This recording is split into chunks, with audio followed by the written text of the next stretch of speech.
கர்த்தருடைய பரிசுத்த நாமத்திற்கு மகிமுண்டாகட்டும். ஆண்டவராகிய இயேசு கிறிஸ்துவின் நாமத்தினாலே அன்பு கர்த்தருடைய பிள்ளைகளாகிய தங்கள் அனைவருக்கும் ஸ்வீட் ஊழியத்தின் சார்பாக வாழ்த்துக்களையும் ஸ்தோத்திரங்களையும் தெரிவித்துக் கொள்கின்றேன். சங்கீதங்களின் புத்தகம் 20ஆம் சங்கீதம் 4வது வசனம். சங்கீதம் 20 வசனம் 4. அவர் உமது மன விருப்பத்தின்படி உமக்கு தந்தருளி உமது ஆலோசனைகளையெல்லாம் நிறைவேற்றுவாராக. அவர் உமது மன விருப்பத்தின்படி உமக்கு தந்தருளி உமது ஆலோசனைகளை எல்லாம் நிறைவேற்றுவாராக.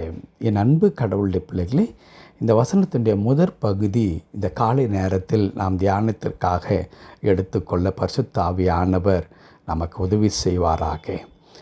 முதற் பகுதி என்ன சொல்லுகிறது? நம்முடைய மன விருப்பத்தை கடவுள் நிறைவேற்றி தருகிறவராக இருக்கிறார் என்பதை நமக்கு சொல்லித் தருகிறது. மன விருப்பம் என்பது மிக மிக முக்கியமான ஒரு காரியம். இந்த உலகத்தில் நாம் எந்த ஒரு காரியத்தை செய்தாலும் அதை நாம் விரும்பி ஏற்றுக்கொண்டு செய்யும் பொழுது அந்த காரியமானது மிகவும் சிறப்பாக அமையும், இல்லையா? அன்பு கடவுளுடைய பிள்ளைகளே, ஒருவேளை அந்த விருப்பம் இல்லாத காரியத்தை நாம் எவ்வளவு முயற்சித்து செய்தாலும் அதில் வெற்றியோ அல்லது ஒரு நிறைவையோ காண முடியாது. பல நேரங்களில் பெற்றோர்கள் செய்கின்ற ஒரு தவறு என்னவென்றால், பக்கத்து வீட்டில் இருக்கின்ற பிள்ளைகள் அல்லது என்னுடைய உறவுக்கார பிள்ளைகள், அது தங்கை அக்காவுடைய பிள்ளைகள், அண்ணனுடைய பிள்ளைகள் என்று யாரோ ஒருவரை சுட்டி காண்பித்து, அவர்கள் இந்த படிப்பை படித்திருக்கிறார்கள், ஆகவே நீ அவரை விட அதிகமாக படித்தாக வேண்டும் அல்லது இந்த படிப்பைத்தான் நீ தெரிந்து கொள்ள வேண்டும் என்று சொல்லி தம்முடைய பிள்ளைகளை அங்கே கட்டாயப்படுத்தி அவர்கள் அந்த படிப்பில் நாட்டம் இல்லாத விருப்பம் இல்லாத சூழ்நிலையில் கூட அவர்களை மிகவும் வலுக்கட்டாயமாக படிக்க வைப்பதன் மூலமாய் அந்த பிள்ளைகள் மிகுந்த சிரமத்திற்குள்ளாகி அவர்கள் சரியாக அவருடைய படிப்பை முடிக்க முடியாத நிலைக்கு தள்ளப்படுகிறதை அநேக குடும்பத்திலே நாம் பார்க்கின்றோம்.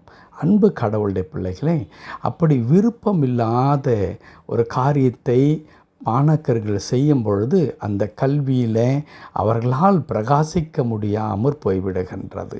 ஆனால் விரும்பி செய்கின்ற காரியம் இருக்கிறது அல்லவா? அதை விரும்பி இருக்கின்ற காரியத்தை செய்யும் பொழுது நாம் என்ன செய்வோம்? அதற்காக அதிகமான முயற்சிகளை நாம் மேற்கொள்ள வேண்டும் என்ற எண்ணம் நமக்கு வரும். பல நேரங்களில் அப்படி விரும்பி செய்து பலவிதமான முயற்சிகளை மேற்கொள்ளும் பொழுது கூட அதில் தோல்வியையும் அதில் இழப்புகளையும் சந்திக்கின்ற மக்களாக கூட இருக்கலாம். அப்படிப்பட்டவர்களுக்கு கடவுள் கொடுக்கிற அற்புதமான வார்த்தை தான் இந்த காலை நேரத்தில் அவர் உமது மன விருப்பத்தின்படி உனக்கு தந்தருளி என்று எழுதியிருக்கிறது. என் அன்பு கடவுளுடைய பிள்ளைகளே, நம்முடைய விருப்பத்தை கடவுளிடத்தில் நாம் சொல்லும் பொழுது கடவுள் அந்த விருப்பத்திற்கு மதிப்பளிக்கின்ற ஆண்டவராக இருக்கிறார். பல நேரங்களில் நம்முடைய விருப்பங்களை நாம் என்ன செய்கிறோம்? மனிதரிடத்தில் நாம் போய் சொல்லுகின்றோம். மனிதரிடத்தில் போய் சொல்லும் பொழுது அங்கே மனிதர்கள் என்ன செய்கிறார்கள்? நம்மை மனமடி வாக்குகின்றார்கள், இல்லையா? மனமடி வாக்குகின்றார்கள். இதோ யோசேப்பு சொப்பனம் காண்கின்றார். ஆனால் அந்த சொப்பனத்தை என் தகப்பனிடத்திலே நான் சொல்ல வேண்டும், என் சகோதரனிடத்திலே நான் சொல்ல வேண்டும். அப்படி நான் சொல்லும் பொழுது அவர்கள் மகிழ்ச்சி அடைவார்கள் என்று சொல்லி தன் அண்ணன்மார்களையெல்லாம் அழைத்து நான் இப்படி ஒரு சொப்பனம் கண்டேன் என்று சொல்லுகிறார். தந்தையினிடத்தில் சொல்லுகிறார், அப்பா நான் இப்படி ஒரு சொப்பனத்தை நான் பார்த்தேன் என்று சொல்லி. ஆனால் அன்பு கடவுளுடைய பிள்ளைகளே, அவர்கள் எல்லாரும் அதை கேட்ட பிறகு மகிழ்ச்சி அடைந்தார்களா? என் தம்பிக்கு அல்லது என் மகனுக்கு இப்படிப்பட்டதான ஒரு கனவு வந்திருக்கிறது, அது மாத்திரம் நடந்துவிட்டால் என் பிள்ளை அவன் எதிர்காலத்தில் அவ்வளோ உயர்ந்த நிலைக்கு கொண்டு வந்து விடுவான், கடவுள் அதை நடப்பிப்பார் என்று சொல்லி யாரும் மகிழ்ச்சி அடையவில்லை. மாறாக எதுவரையிலும் போய்விட்டார்கள் என்று சொன்னால், அந்த கனவு இவன் உயிரோடு இருந்தால் தானே நிறைவேறப் போகிறது.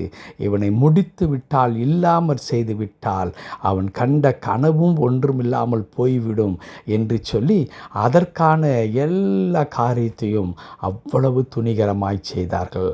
ஆனால் நம்முடைய மன விருப்பத்தை அறிகிற கடவுள், மன விருப்பத்தை நிறைவேற்றி தருகிற கடவுள், விருப்பத்தையும் செய்கையும் நமக்குள்ளாக வைத்து அதன்படி நம்மை வழிநடத்துகின்ற கடவுள் எந்த தடைகளையும் யார் எதிர்த்து நின்றாலும், யார் அதற்கு முட்டுக்கட்டையாக நின்றாலும் அவர்களெல்லாம் அப்புறப்படுத்திவிட்டு அவர் நம்முடைய இருதயத்தின் விருப்பத்தை நிறைவேற்றி தருகின்ற ஆண்டவராக இருக்கிறார்.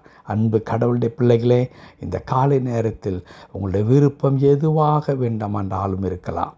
கடவுள் உங்களை கனப்படுத்துகிறார். நீங்கள் எதிர்பார்க்கிற நன்மைகளை உங்களுக்கு கொடுத்து அதன் மூலமாய் உங்களை மகிழ்ந்திருக்க செய்ய கடவுள் விரும்புகிறார். ஆம், நீங்கள் விரும்புவதை தகப்பனிடத்தில் சொல்லுங்கள். மனிதரிடத்தில் சொல்லுவதற்கு முன்பாக ஆண்டவரிடத்தில் சொல்லுங்கள். ஆண்டவர் நிச்சயமாக மன விருப்பத்தின்படி உமக்கு தந்தருளி உங்களுடைய ஆலோசனைகள் எல்லாவற்றையும் நிறைவேற்றி இந்த உலக வாழ்க்கை ஒரு மனரம்பியமான ஆசீர்வாதமான வாழ்க்கையாக வாழ கடவுள் உதவி செய்வார். கடவுள் தாமே இந்த வார்த்தையின்படி நம்மை ஆசீர்வதித்து தொடர்ந்து வழி நடத்துவாராக. ஆமென், ஆமென்.